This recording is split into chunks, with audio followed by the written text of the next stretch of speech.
Hey folks, Steve Morrison, your game master and solo player here with a special behind the scenes video. Uh, when I started this campaign, I had already created the characters of Sejana, Ayati, and Einar. And what I discovered through that process is that Traveler character creation is one of my favorite aspects of the system. And since we have introduced the character of Luden Sarten as an NPC, but he is joining the crew for some amount of time. I'm not sure how much. We'll see where things go and what his goals and motivations are and where things end up and how they interface with the rest of the crew. But I thought it was appropriate that we create him as a full-fledged character. And I thought this would be a good opportunity to showcase the Traveler character creation system, which is basically its own minigame. So today we're going to work on creating Luden Sarten as a full character. Now, here in a moment, I'm going to transition to having the rulebook on one side of the screen and the character sheet on the other side of the screen. And we're just going to walk through the character creation process. Now, usually when you come to character creation in Traveler, it's a good idea to have as little detail as possible of your character, maybe just a broad idea, because you oftentimes will discover things about your character's backstory through the creation of the character and the way that the system works. Now, I have a little bit of information and a little bit of an idea of what Luden's background is. So there might come a time during this character creation where I have to change a result in order to keep the narrative veracity of what he is and what his mission is in the Cassidon system. But as much as possible, I'm going to try and let the dice fall where they may and hopefully allow them to shape the rest of his background and also give us an idea of what his motivations are, what his drives are, and how he's going to interface with the rest of the crew, as he has a very different mission than they do. So let's jump into some character creation and see how it goes.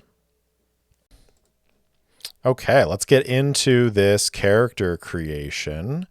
And we're going to start off by rolling some characteristics. So in Traveler, we roll 2d6 for our characteristics. And we have 6 characteristics: strength, dexterity, endurance, intellect, education, and social. Now, I am going to go ahead and roll mostly 2d6, but I think I'm going to roll a couple at 3d6 and drop the highest, or the lowest rather. Be weird to drop the highest. So I am going to start with my 2d6s. I'm going to roll 4 of those, and then I'll roll 2 3d6. So here we go. For the first... should I do this in order?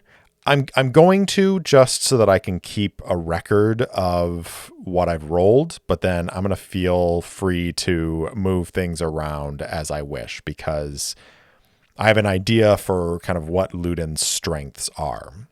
So let's go ahead and roll 2d6 for strength. Ooh, 2 5s. So that is a 10. That's pretty good. It's a good start. And we're going to roll 2d for dexterity. That's an 8. Endurance. 7. Intellect. An 8. That's pretty good stats so far. And then our last 2 are going to be 3D. So drop the 1, so that'll be a 9. And a 10. All right. So looking at our stats here, we've got 2 10s, 2 8s, a 9, and a 7. That's pretty good. I think that I am going to shuffle them around a little bit. I'm going to put one of the 10s into dexterity over strength. So we'll swap those two. I'm going to leave the 7 endurance. I'm going to move the social to intellect.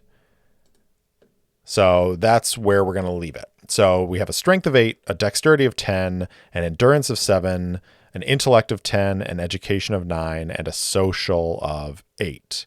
And I'm using the Roll20 character sheets because that's the easiest way for me to keep track of multiple different characters, multiple different sheets. And they have, really nice automation where mods are calculated, and you can, when you take damage, you can do negative numbers in your temporary modifiers in your temporary field, and that will change the modifier. So it's really useful for keeping track of characters. Okay, so we have rolled up our stats. Now we can go ahead and pick some skills. So we're going to do background skills, which is going to be a number equal to our education dice modifier, which is a 1 plus 3. So that is going to be 4 background skills. Choose from the list here. This represents the knowledge you have picked up during adolescence and will allow you to function at a basic level in a technological society.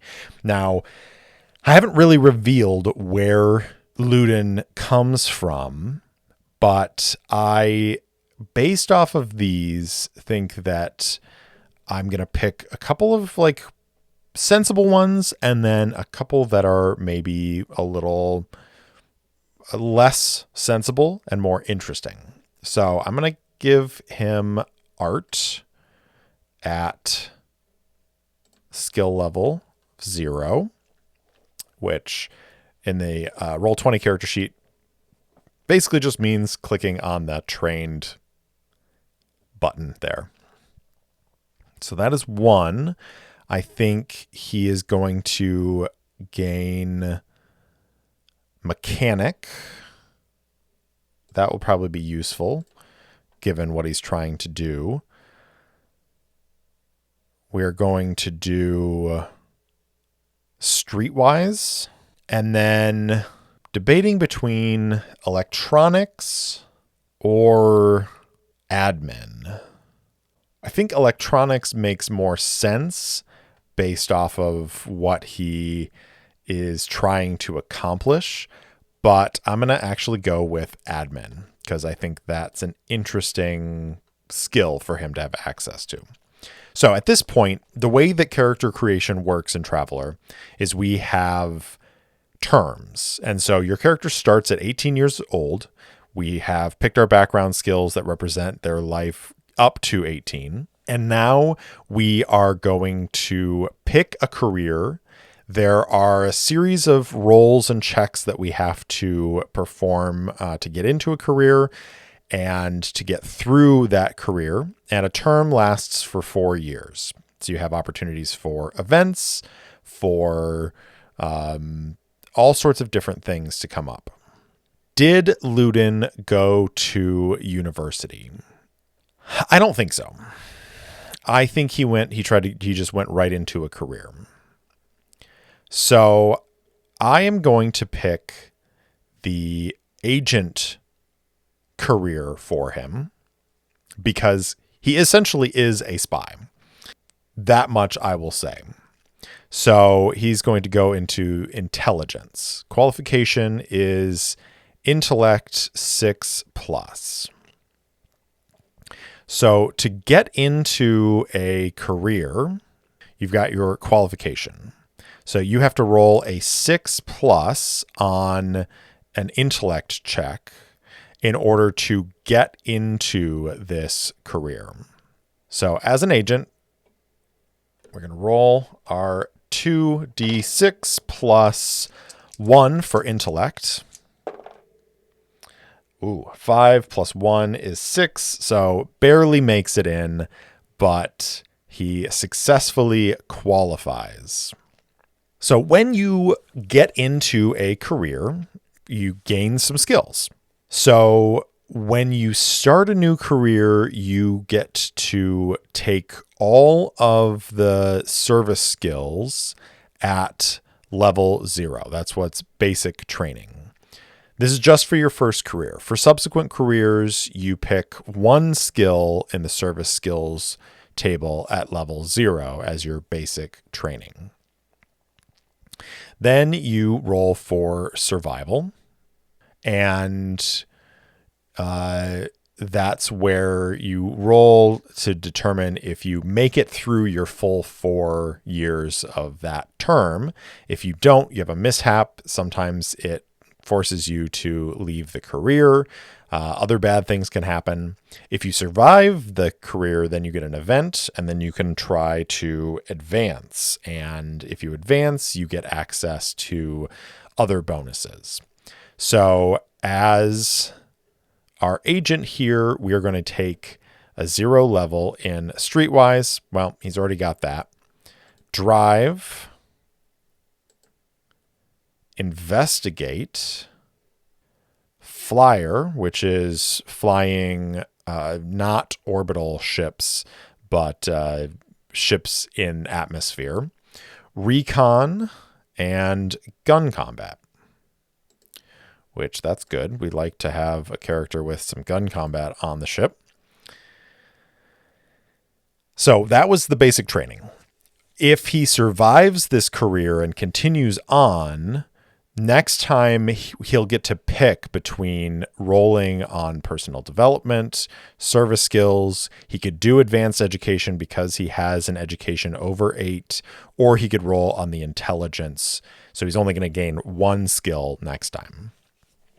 So we're going to go ahead and roll our 2d6 because we picked intelligence. We have to get a 7+ for him to survive in this career. That is 10 plus 1 is an easy success. So he survives the career. Now we get to roll for an event. So let's go ahead and roll 2d6 on the event table. 8. You go undercover to investigate an enemy. Roll deception 8+. If you succeed, roll immediately on the rogue or citizen events table and make 1 roll on any specialist skill table for that career. If you fail, roll immediately on the rogue or citizen mishap table. Interesting. Okay, so deception 8+. Now, here's the tricky thing with character creation. Skills are the same in character creation as they are in the game itself. And so, unfortunately, poor Luden does not have any training in deception yet. So he is rolling this at a -3, which means I've got to roll an 11 or 12 to succeed on this, because his social is, he doesn't have any modifiers for his social, which is the base. Actually, intellect could be for deception. So that would mean a -2. So, okay, he's got a 10, 11, or 12 on the dice, and he's going to succeed on this. Here we go. That's a 7. That is a failure. So we are going to now go to the rogue or citizen mishap table. I kind of like the idea of doing it on the rogue table because maybe he was infiltrating a criminal element. So we're going to go to rogue mishaps. Man, that would have been great if he succeeded. And we're going to roll 1d. 3, betrayed by a friend. One of your contacts or allies betrays you, ending your career. That contact or ally becomes a rival or enemy. If you have no contacts or allies, then you are betrayed by someone you never saw coming and still gain a rival or enemy. In addition, roll 2d. If you roll 2, you must take the prisoner career in your next term. Ooh. Thankfully, not a 2, so he does not need to become a prisoner. But in our character sheet here, we are going to write down a note. Betrayed by someone in a criminal org he was infiltrating. And I'm just going to leave it like that.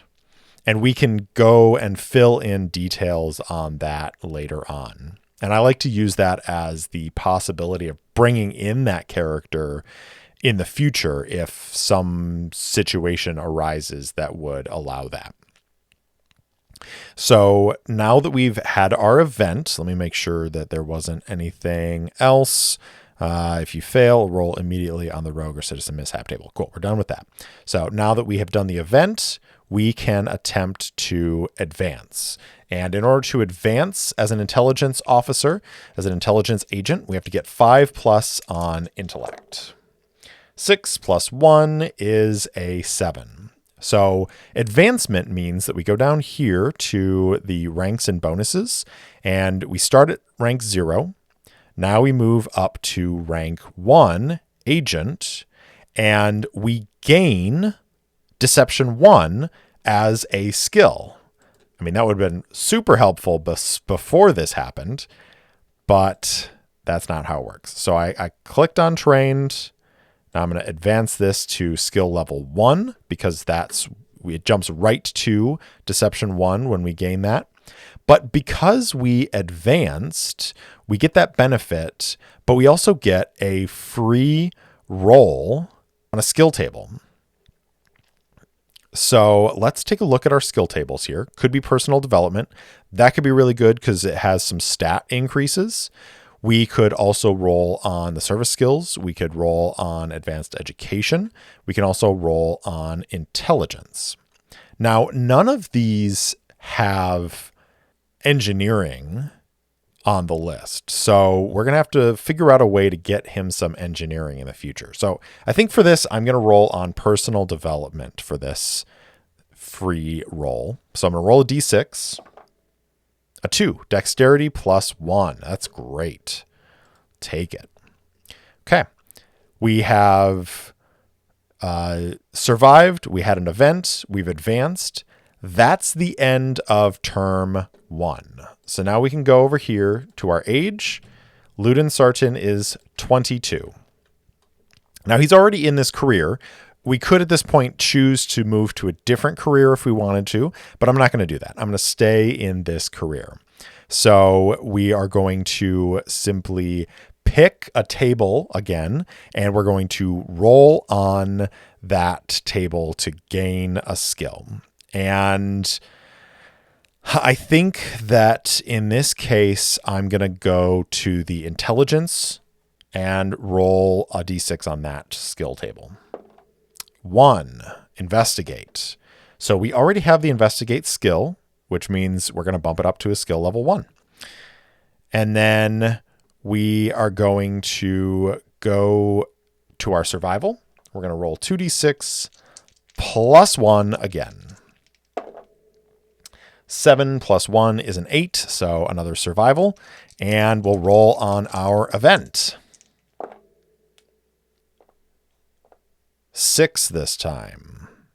You are given advanced training in a specialist field. Roll education 8+ to increase any one skill you already have by 1 level. Education 8+. So I've got a +1 on this.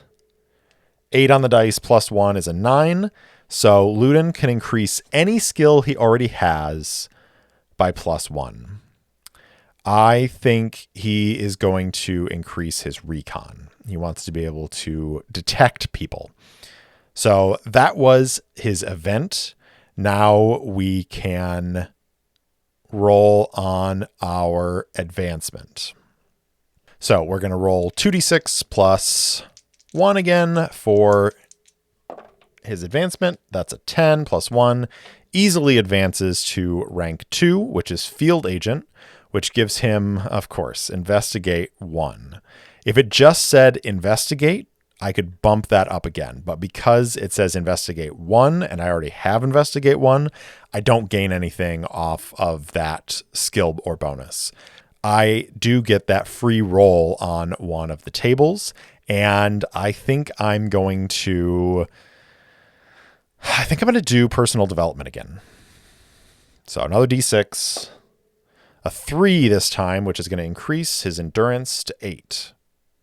Again, that's great. We'll take it.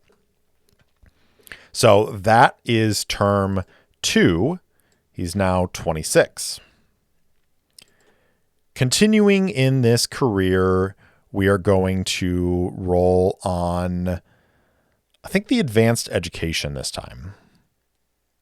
He has the education requirement, so we'll roll a D6, and a 6 is electronics.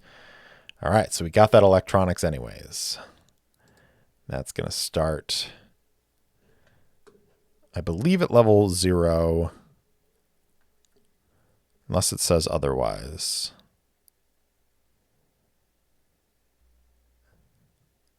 Skills can be listed with or without unassociated. If no specific skill level is listed, then you gain that skill at level 1 if you do not have it already, or increase its level by 1 if you already trained in that field. If a level is listed, then you gain the skill at that level. Okay, so that should be at level 1 for electronics, which means he gains a specialty. So we can go ahead and pick a specialty for his electronics skill. And if we go down to our skill lists, it will give us a handy dandy list of specialties. So it could be comms, could be computers, could be remote ops, could be sensors. I think computers is the most sensible one because that's kind of like hacking and spying, but comms could also be super important, and remote ops might be interesting. I'm actually going to go with remote ops. So we're going to add this specialty under electronics. Your base skill never goes above skill level 0 if there are specialties that can be added on. The advancements in your electronics give you those specialties. And then if you gain more advancements in a skill, you can add to the skill level of that one specialty, or you can add a new specialty. That was our advanced education. For our skill, we're going to roll to survive once again. 2d6, that's an 11, easily survives. We are going to go ahead and roll our event.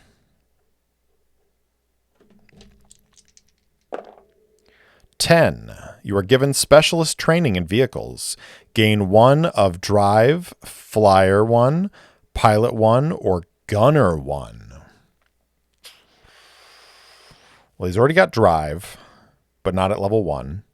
He's already got flyer, but not at level 1.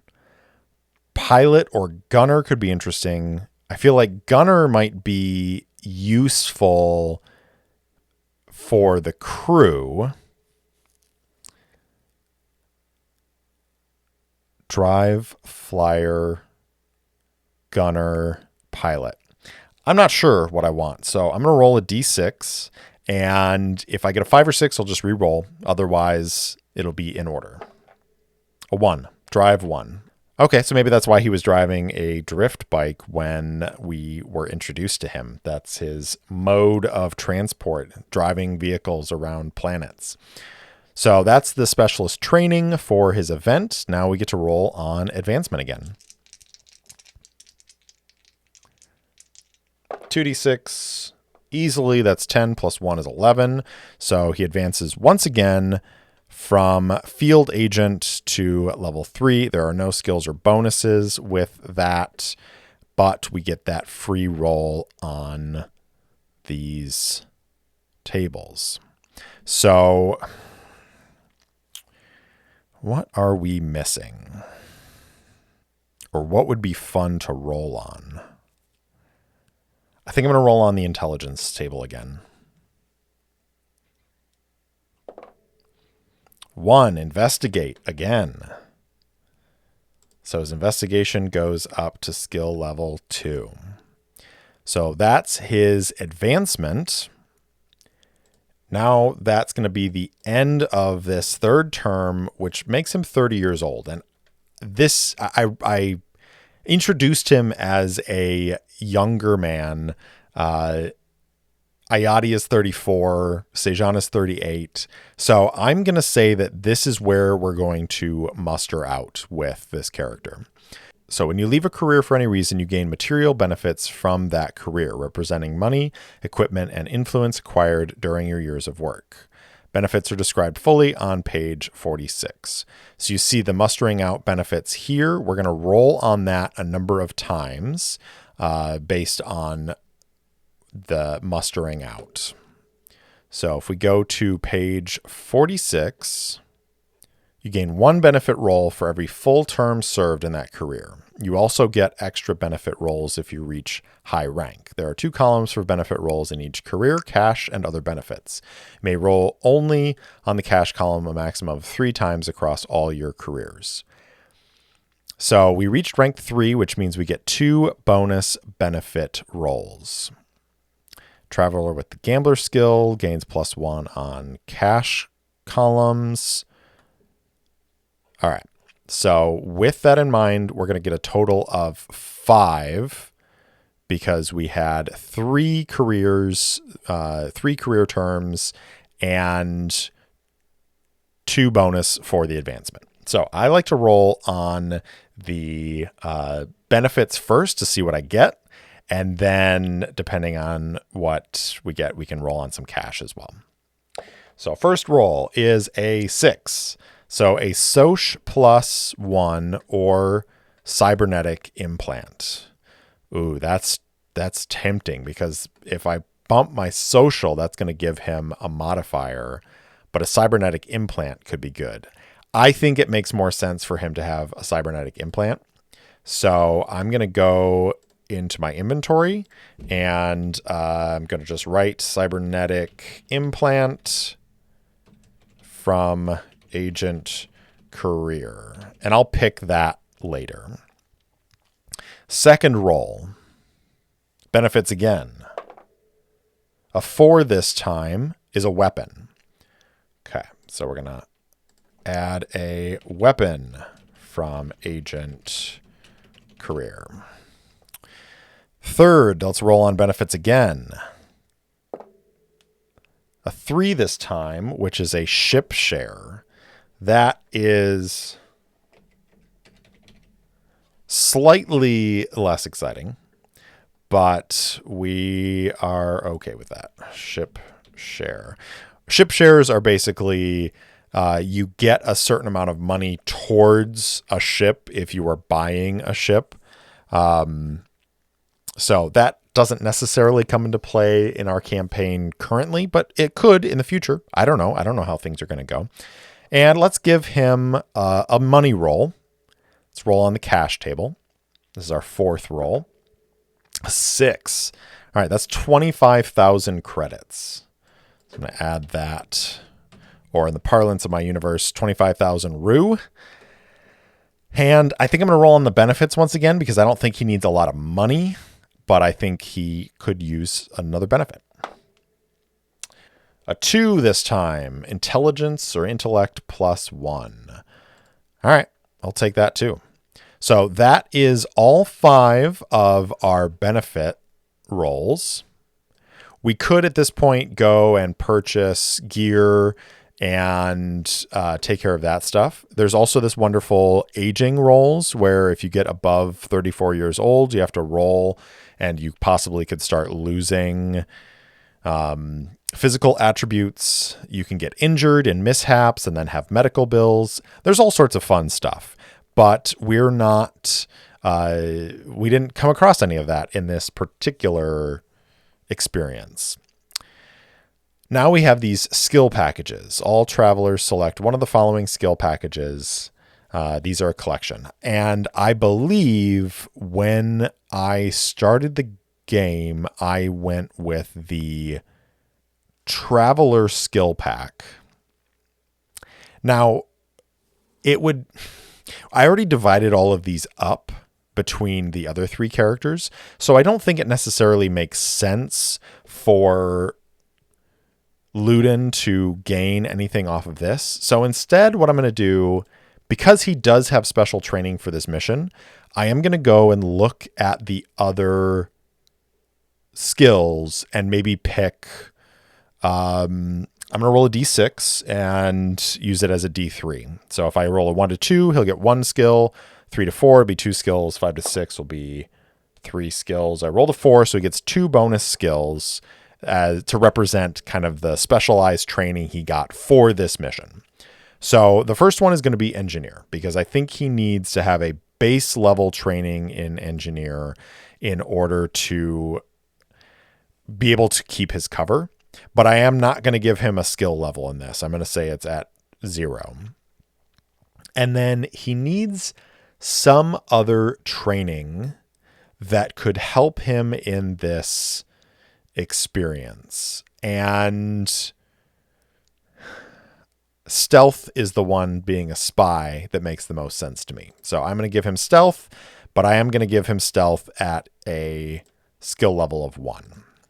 So it's a little unconventional, but again, because I'm introducing this character a little bit later into the campaign, and because he is coming into this with his own training from the organization that sent him, I don't want to belabor this too much, but I want to give him a couple of extra abilities.